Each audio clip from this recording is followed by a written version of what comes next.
And we back in the building. Champ Chronicles, volume 156, part 2. Let me get into the NCAA tournament. I know everybody's brackets done been messed up already. You know, nobody had VCU even probably getting out of the opening day, losing to USC. Nobody had Butler. I mean, you know, they made it to the Final Four. You know, some people probably had Kentucky because, you know, they think Kentucky's the same Kentucky from like 98, you know, when they had that great team. And some people probably had UConn because they won like 5 games in 5 days, whatever the hell it was. The biggest shocks that's not in there right now is, of course, North Carolina. Of course, there's Kansas, no Duke. Fuck Duke. I don't know anybody that likes Duke anyway. Alright, there we go. Now, the team I would like to see in the Final Four would be Arizona because that dude, Derek Williams, is an animal. Did you see him dunk on those Duke clowns the other week? That was amazing. I mean, if there's any team I love to see get their ass whipped, other than the Saints, is Duke. I mean, this is not even about some Fab Five shit neither. Cause speaking of the Fab Five shit, it was a good show. You know, I would have loved to hear what Chris Webber had to say, but you know, I guess legally he couldn't say nothing because he might incriminate himself. You know, he was the fucking reason why he had to give up the titles anyway. But Jalen Rose called Grant Hill Uncle Tom. That was hilarious. I didn't think Grant Hill was Uncle Tom. But Jalen Rose did say, as an 18-year-old kid, that's how he felt. He's a 30-something-year-old man now. Of course he's not going to feel like that. And that bitch Skip Bayless was like, you called your great Grant Hill Uncle Tom? Shut the fuck up. Little bitch. Fuck. I mean, that's the way he felt as a kid, man. You know, I like to say they revolutionized the game of basketball. You know,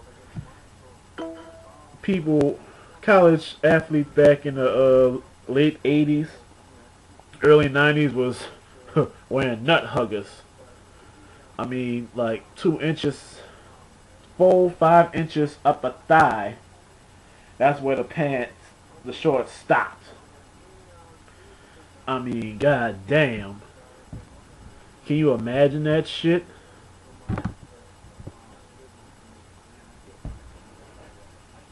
Ugh.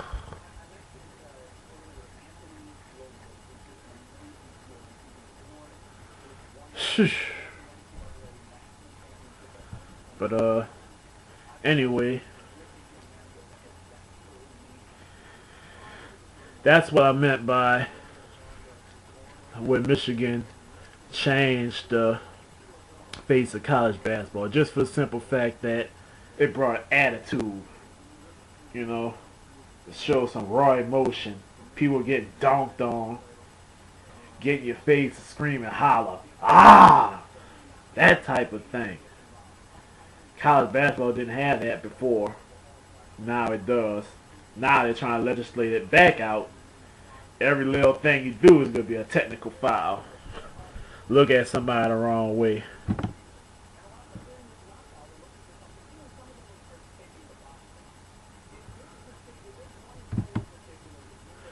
Ah, man.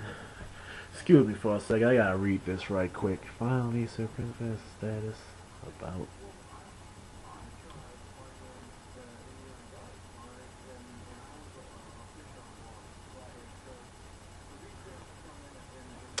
Okay.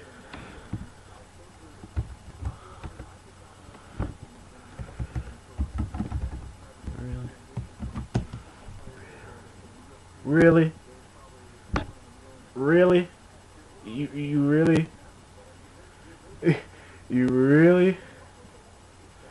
You really gonna come at me with some stuff about I gotta turn something about. You know what? You right. I shouldn't have done it. I mean, really? Oh man. Anyway, back to college sports. Uh, I can't even get to it now because you done threw me off my game, bro. I mean, come on. You at least wait till I finish. Well, really though, we got a good Final Four in men's. Women's probably gonna be the same. I'm pretty sure Baylor's gonna beat Texas A&M, and UConn's gonna handle Duke. So it's gonna be Notre Dame. It's gonna be uh, who the other team is? Stanford, UConn, and Baylor. UConn probably gonna win it, but it's gonna be interesting seeing some new faces in the tournament. They'll have the Pat Summitt in there this year because she got bounced by Notre Dame. And Derek, I'm not a Notre Dame fan, but I do love to see Pat Summitt lose. That's just my personal opinion. You know what? I ain't got nothing else better to say because this girl done threw me off my game. I just made one simple comment. She wants to come at me like this. It's your fault. Volume 3, Part 3 is coming up in a little bit, alright? I gotta take care of something right quick.